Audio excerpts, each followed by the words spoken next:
Friends, ये question है the resultant of vectors O A and O B is perpendicular to O A as shown in the figures, find the angle A O B. मतलब क्या है कि हमारे पास दो वेक्टर्स हैं, vector O A and O B.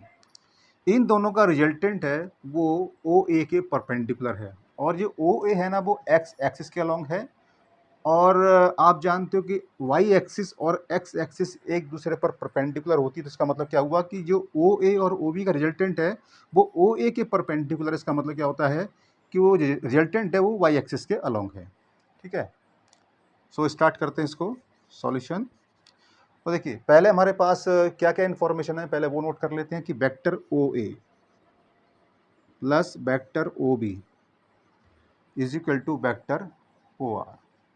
और क्या इन्फॉर्मेशन अवेलेबल है कि जो वेक्टर ओ आर है वो परपेंडिकुलर है वेक्टर ओ ए पर, ये है।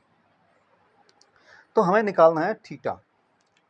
तो उसके लिए क्या करना पड़ेगा, पहले इन दोनों वेक्टर्स के हमें एक्स कंपोनेंट निकालने पड़ेंगे। तो देखिए, एक्स कंपोनेंट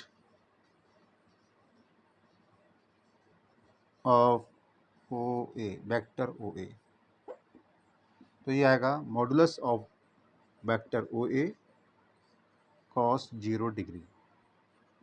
तो O A into 1 that is O A. ऐसे निकालोगे आप एक्स कंपोनेंट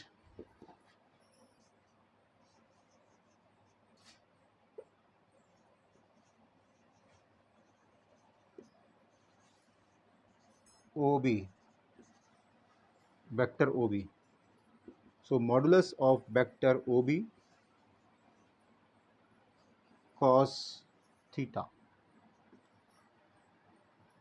तो देखिए OB cos थीटा। अब यहाँ पर एक चीज़ और दी गई है कि जो OA है वो 4 मीटर है और जो OB है वो 6 मीटर है। तो ये हम वैल्यू बाद में रख लेंगे, पहले हम क्या देखते हैं कि जो x कंपोनेंट निकाल लिया हमने। तो देखिए OA और OB का रिजल्टेंट y एक्सिस के अलॉन्ग आ रहा है। इसका मतलब क्या होता है कि जो OR है उसका x कंपोनेंट 0 रहेगा। तो इसका मतलब क्या होता है कि जो वेक्टर ओ ए और ओ बी है इनके जो एक्स कंपोनेंट के जो सम आएगा, रिजल्टेंट आएगा, वो भी 0 रहेगा। तो आप लिखेंगे रिजल्टेंट ऑफ एक्स कंपोनेंट। तो ये आएगा आपका O A plus O B cos 0 cos theta. तो ये आएगा 0। तो ओ ए की वैल्यू कितनी है आपकी 4, ये आपकी 6, तो कॉस थीटा, और आपको इसको इधर लाना है 6 cos theta is equal to -4।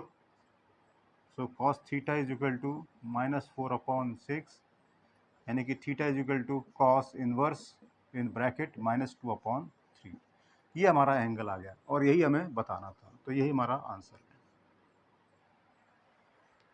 Thank you.